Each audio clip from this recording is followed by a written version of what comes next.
Assalamualaikum warahmatullahi wabarakatuh.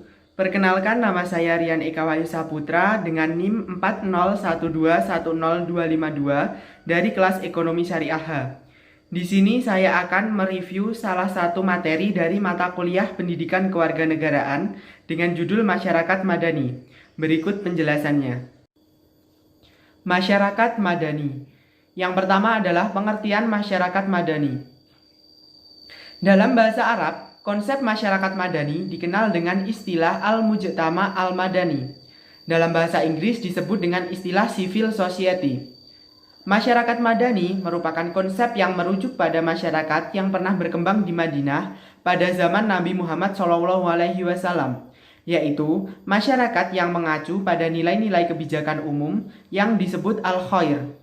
Masyarakat madani atau civil society dapat diartikan juga sebagai suatu corak kehidupan masyarakat yang terorganisir, mempunyai sifat kesukarelaan, keswadayaan, kemandirian, namun mempunyai kesadaran hukum yang tinggi. Yang kedua adalah syarat masyarakat madani. Untuk mewujudkan cita-cita ke arah masyarakat madani dalam kehidupan berbangsa dan bernegara, diperlukan berbagai prasyarat sebagaimana diungkapkan oleh Han Sung Jun. Yang pertama adalah diakuinya dan dilindunginya hak-hak individu dan kemerdekaan berserikat serta mandiri dari negara. Yang kedua, adanya ruang publik yang memberikan kebebasan bagi siapa saja dalam mengartikulasikan isu-isu politik. Yang ketiga, terdapatnya gerakan kemasyarakatan yang berdasar pada nilai-nilai budaya tertentu. Yang keempat adalah terdapatnya kelompok inti di antara kelompok-kelompok menengah yang mengakar dalam masyarakat dan mampu menggerakkan masyarakat dalam melakukan modernisasi sosial ekonomi. Selanjutnya, ciri-ciri masyarakat madani. Menurut A.S. Hikam, ciri-ciri masyarakat madani adalah sebagai berikut. Yang pertama, kesukarelaan, artinya tidak ada paksaan, namun mempunyai komitmen bersama untuk mewujudkan cita-cita bersama. Yang kedua, keswasembadaan. Setiap anggota mempunyai harga diri yang tinggi, mandiri yang kuat tanpa menggantungkan pada negara atau lembaga-lembaga negara dan organisasi lainnya. Yang ketiga adalah kemandirian yang cukup tinggi dari individu-individu dan kelompok-kelompok dalam masyarakat, utamanya ketika berhadapan dengan negara. Dan yang terakhir, keterkaitan pada nilai-nilai hukum yang disepakati bersama. Masyarakat madani adalah masyarakat yang berdasar hukum, bukan negara kekuasaan. Selanjutnya, ciri-ciri masyarakat madani menurut Nurholis Majid. Yang pertama adalah kesetaraan. Yang kedua, penghargaan kepada orang berdasarkan prestasi, bukan prestise, seperti keturunan, kesukuan, ras, dan lain-lain. Yang ketiga adalah keterbukaan. Yang keempat, partisipasi seluruh anggota masyarakat. Dan yang terakhir, penentuan kepemimpinan melalui pemilihan. Ciri-ciri masyarakat madani menurut Hidayat Syarif. Yang pertama, masyarakat yang beriman dan bertakwa kepada Tuhan Yang Maha Esa, Pancasialis, dan memiliki cita-cita serta harapan masa depan. Masyarakat yang demokratis dan beradab yang menghargai perbedaan pendapat. Yang ketiga, masyarakat yang menghargai hak asasi manusia.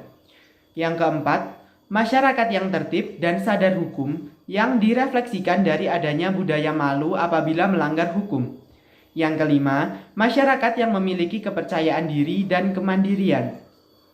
Dan yang terakhir, masyarakat yang memiliki pengetahuan dan kompetitif dalam suatu kooperatif, penuh persaudaraan dengan bangsa-bangsa lain dengan semangat kemanusiaan universal atau pluralis. Pembahasan selanjutnya adalah masyarakat madani di Indonesia. Yang pertama adalah karakteristik masyarakat Indonesia. Karakteristik masyarakat Indonesia adalah sebagai berikut. Yang pertama adalah pluralistik atau keberagaman. Yang kedua, sikap saling pengertian antara sesama anggota masyarakat. Yang ketiga, toleransi yang tinggi. Dan yang terakhir adalah memiliki sanksi moral. Selanjutnya, permasalahan perwujudan masyarakat madani di Indonesia. Hambatan sekaligus tantangan dalam mewujudkan masyarakat madani di Indonesia adalah sebagai berikut. Yang pertama, semakin berkembangnya orang miskin dan orang yang merasa miskin. Yang kedua, LSM dan partai politik muncul bagaikan jamur yang tumbuh di musim penghujan, sehingga memungkinkan berbagai ketidakjelasan. Yang ketiga, pers berkembang pesat dan semakin canggih, tetapi justru pesimisme. Yang keempat, kaum cendekiawan semakin banyak, tetapi cenderung berorientasi pada kekuasaan. Dan yang terakhir, kurang pede untuk bersaing dan senantiasa merasa rendah diri. Selanjutnya, strategi untuk mencapai kehidupan yang madani. Yang pertama, strategi yang lebih mementingkan integrasi nasional dan politik.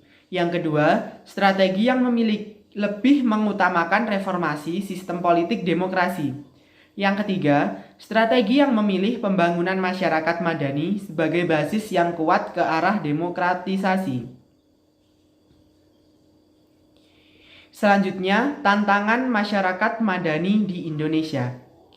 Tantangan yang harus dihadapi oleh masyarakat Indonesia ke depan adalah yang pertama, sikap demokratis, yang kedua, sikap toleran, yang ketiga, sikap saling pengertian, yang keempat, berakhlak tinggi, beriman, dan bertakwa, dan yang terakhir adalah berwawasan global. Sekian review materi dari saya, banyak kurangnya saya mohon maaf. Akhirnya, wassalamualaikum warahmatullahi wabarakatuh. I'm an icon, man. And my girl about a 10. I should fuck her in the Benz.